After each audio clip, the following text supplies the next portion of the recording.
জয় ঠাকুর, জয় মা, জয় স্বামীজি। আজ স্বামী বিবেকানন্দের জন্মদিন। ঠাকুরমা স্বামীজির চরণে প্রণাম জানাই। বিবেকানন্দ চিত্রকথা, স্বামী শান্তরূপানন্দ, চিত্রশিল্পী শ্রী রামানন্দ বন্দ্যোপাধ্যায়। আমি আগেও এই বই থেকে পাঠ করেছি। আজ ষষ্ঠ অধ্যায় পাঠ করছি। বিদ্যারম্ভ।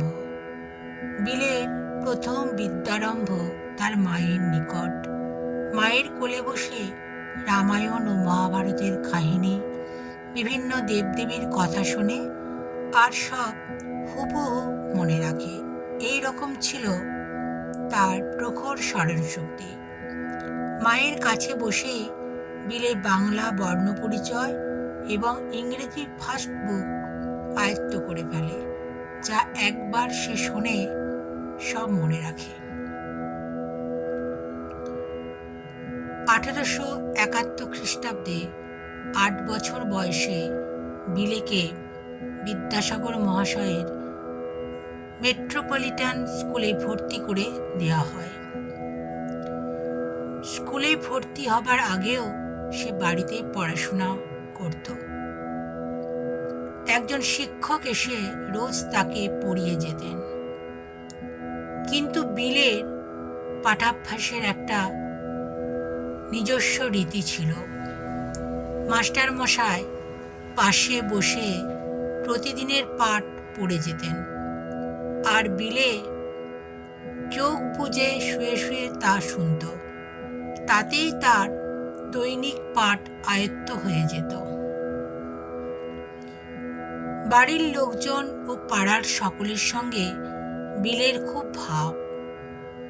বাড়ির চাকরদের মধ্যে সহিসের সঙ্গে তার বেশি বন্ধুত্ব।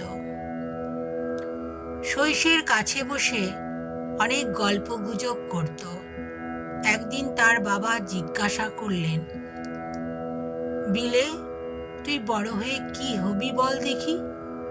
তৎক্ষণাৎ বিলের উত্তর, সহিস কিংবা কোচোয়ান।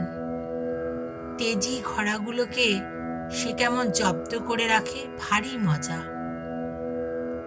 বিলের বাবা পরে তাকে একটি সুন্দর টাট্টু ঘোড়া কিনে দিয়েছিলেন। রোজ সন্ধ্যায় ঘোড়ায় চড়ে বেড়াতে যাওয়া তার একটা শখ ছিল। এছাড়া লাঠি খেলা, নৌকা চালনা, সাঁতার, কুস্তি, অন্যান্য ব্যায়ামে বিলে খুব দক্ষ ছিল। গান বাজনাও শিখত। জয় ঠাকুর, জয় মা, জয় স্বামীজি।